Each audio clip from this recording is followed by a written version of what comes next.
effectivement d'être menée au niveau de tous les milieux ruraux. Je vous remercie. Monsieur.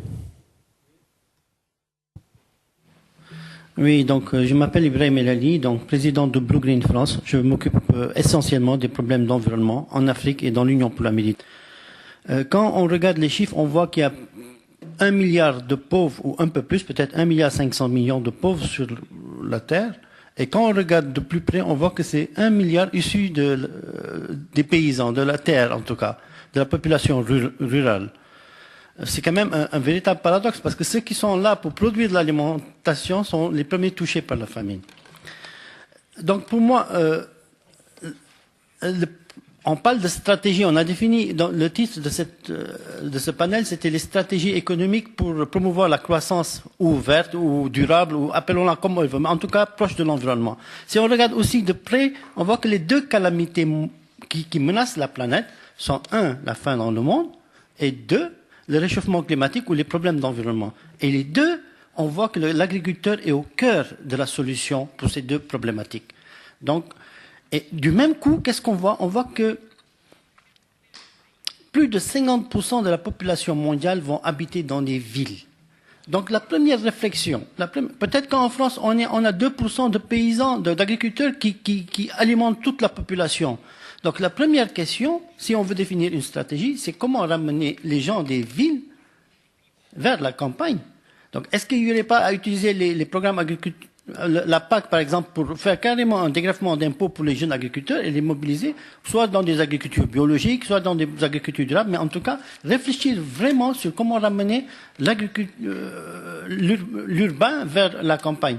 D'autant plus que quand il y a un assemblage ici en Europe ou dans la Méditerranée, encore on règle les problèmes d'environnement, mais on voit bien que dans les villes, à Dakar ou ailleurs, les principaux problèmes d'environnement viennent des villes, de la surpopulation des villes, et puis les problèmes de déchets, les problèmes d'eau usée, qui ne sont pas traités tout simplement. On ne parle même pas des médicaments qui sont rejetés, etc. Donc, la première question de la stratégie, c'est comment ramener les gens dans les campagnes. Ensuite, Monsieur le ministre a dit un mot de solidarité, l'appelé à la solidarité internationale. Moi, je voudrais utiliser un mot qui soit plus fort, parce que la solidarité encore nous cale un peu sur cette notion d'aide au développement ou bien de colonialisme. Moi, je voudrais utiliser un mot qui soit plus fort, qui est l'interdépendance. On voit bien en environnement que si vous polluez à tel endroit, ça touche la planète entière. Donc cette interdépendance, elle fait que on doit réfléchir. En Afrique, le rendement en agriculture, il est de 10 quintaux par hectare, quand en France, il est de 50, 60, quand aux États-Unis, il est encore plus important. Donc, deuxième stratégie, comment on peut faire pour qu'en Afrique, ces terres qui sont agricoles donnent des rendements plus importants? Et ça, dans cette interdépendance, il y a des manières de faire du co-développement avec des agriculteurs qui seront plus nombreux ici en Europe et qui vont en ce moment investir avec des agriculteurs africains pour développer, faire de l'agro-industrie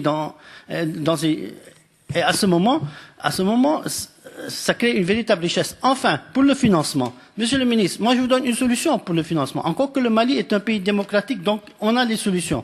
Mais la véritable solution pour le financement, il ne vient pas de l'extérieur, il vient...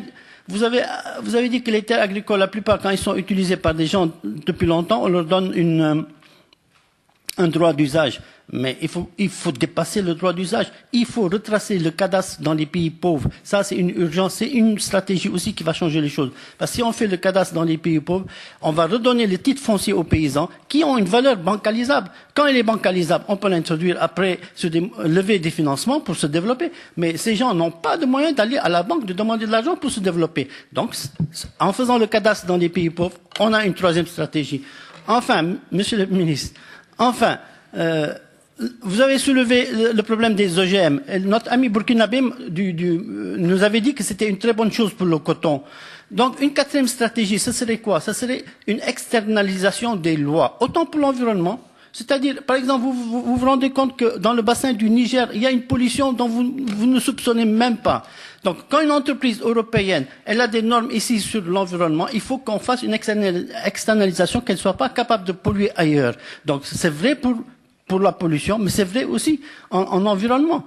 Enfin, monsieur le ministre, au Mali, vous avez une des plus grandes réserves d'or. Prenez 20% de ce trésor en or, mettez-les en lingots et ouvrez un fonds pour le développement de l'agriculture avec cette garantie. Donc, il faut utiliser les moyens internationaux que nous offre la finance internationale pour le développement de l'agriculture.